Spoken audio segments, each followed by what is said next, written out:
చూస్ country delight, live better. ఇప్పుడే country delight యాప్ని download చేసుకోండి. సో ముఖ్యంగా ఈ 2 ఏళ్ల పాలన ఒక్క మాటలో చెప్పాలంటే 2 ఏళ్ల మొండి చెయ్యి. 2 ఏళ్ల మొండి చెయ్యి. ఈ పాలనకు ఒక మాటలో ఏదైనా చెప్పాలంటే మొండి చెయ్యి ఇచ్చింది రాష్ట్ర ప్రజలకు. కాంగ్రెస్ పార్టీ మొండి చెయ్యిని అందించింది,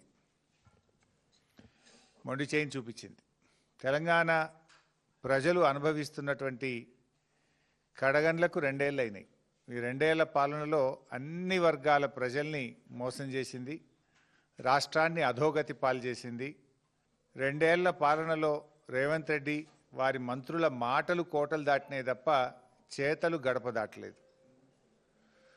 ప్రభుత్వ విజన్ ఏంటో, విధానం ఏంటో, ఈ ప్రభుత్వానికి అభివృద్ధి పట్ల, సంక్షేమం పట్ల ఉన్న శ్రద్ధ ఏమిటో అసలు ఇప్పటిదాకా ఎవరికి అర్థమైన పరిస్థితి లేదు. అంతా గందరగోళం, అంతా అయోమయం, ఆగమాగం, సగం సగం.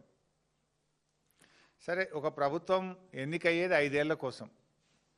మొదటి 2 ఏళ్లే చాలా కీలకమైనటువంటిది. అన్నం ఉడికిందా లేదా చూడడానికి ఒక మెతుకు ముట్టుకుంటే చాలన్నట్టు మొదటి 2 సంవత్సరాల పాలన ఈ ప్రభుత్వం ఎటువైపు ప్రయాణిస్తుందో అర్థం చేసుకోవడానికి ఒక గీట్రాయిగా పనికొస్తుంది.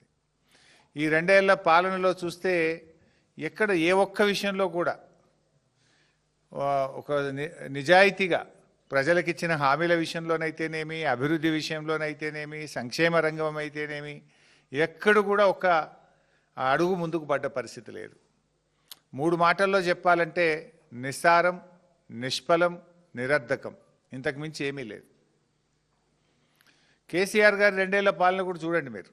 ఆ రోజు బీఆర్ఎస్ ప్రభుత్వం అధికారంలోకి వచ్చిన 2 సంవత్సరాల్లో కేసీఆర్ గారు ఎన్నో గొప్ప కార్యక్రమాలు ఆ రోజు మేము తీసుకున్నాం మా 2 ఏళ్ల పాలనలో. అసలు కేసీఆర్ గారు ముఖ్యమంత్రి అయినప్పుడు కొత్త రాష్ట్రం, ఇంకా సంసారమే సరిగా లేదు, ఉద్యోగులు లేరు, ఏమీ లేని రాష్ట్రాన్ని అద్భుతంగా కేసీఆర్ గారు మొదటి 2 ఏళ్లలో ఎంత బాగా తీర్చిదిద్దారో మాకంటే రాష్ట్ర ప్రజలకు బాగా తెలుసు. ఎందుకంటే ఆ రోజు పరిశ్రమలకు పవర్ హాలిడే, గ్రామాల్లో పొద్దుందా కరెంటే ఉండదు, వ్యవసాయానికి 3-4 గంటల కరెంటు రాదు.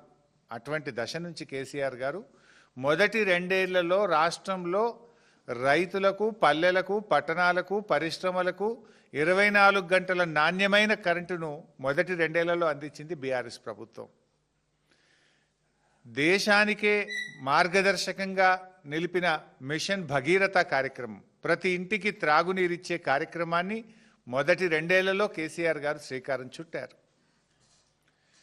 కాకతీయ కాలం నుంచి మనకు వచ్చిన వారసత్వ సంపద 44,000 చెరువులను పునరుద్ధరించే మిషన్ కాకతీయ కార్యక్రమానికి మొదటి 2 ఏళ్లలో కేసీఆర్ గారు శ్రీకారం చుట్టారు.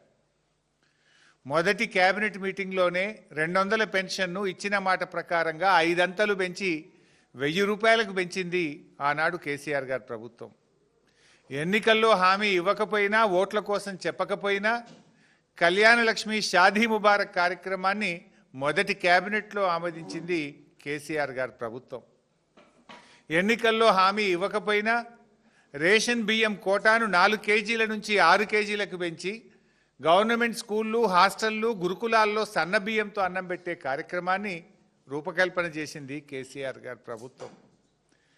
వ్యవసాయాన్ని ఆధునీకరణ చేయడంలో భాగంగా ట్రాక్టర్లు, వ్యవసాయ పనిముట్లు, డ్రిప్పు, స్ప్రింక్లర్లను పెద్ద ఎత్తున అందించింది కేసీఆర్ గారి ప్రభుత్వం.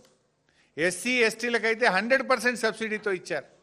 చిన్న సన్నకారు రైతులకు 90% సబ్సిడీతో అందించింది కేసీఆర్ గారి ప్రభుత్వం. పారిశ్రామికవేత్తల్ని ఆకర్షించడానికి దేశంలోనే అత్యుత్తమమైన టీఎస్ ఐపాస్ పాలసీని తెచ్చింది కేసీఆర్ గారి ప్రభుత్వం. ఈజ్ ఆఫ్ డూయింగ్ బిజినెస్లో రాష్ట్రాన్ని నంబర్ 1గా నిలిపింది మొదటి 2 ఏళ్లలో కేసీఆర్ గారి ప్రభుత్వం.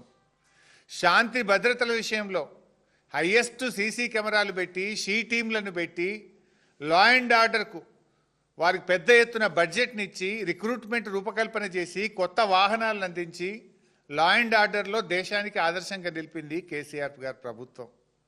ఇట్లా చెప్పుకుంటూ పోతే చాలా ఉన్నాయి. అంటే మొదటి 2 ఏళ్లలో కేసీఆర్ గారు ఏం చేశారు అంటే ఎన్నో చెప్పడానికి అవకాశం ఉంది. అద్భుతమైనటువంటి కార్యక్రమాలు, మిషన్ భగీరథ, మిషన్ కాకతీయ, 24 గంటల కరెంటు, 1000 రూపాయల పెన్షను, కళ్యాణ లక్ష్మి, షాదీ ముబారక్, ఇలా ఎన్నో ఉన్నాయి.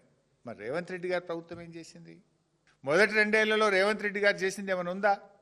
అసలు మొట్టమొదల ఫస్ట్ ప్రోగ్రాం వాళ్ళ మేనిఫెస్టోలో ఉన్న మొదటి కార్యక్రమం, ఆయన ప్రమాణ స్వీకారం చేసిన తర్వాత చెప్పిన మొదటి మాట అదే తుసుమన్నది.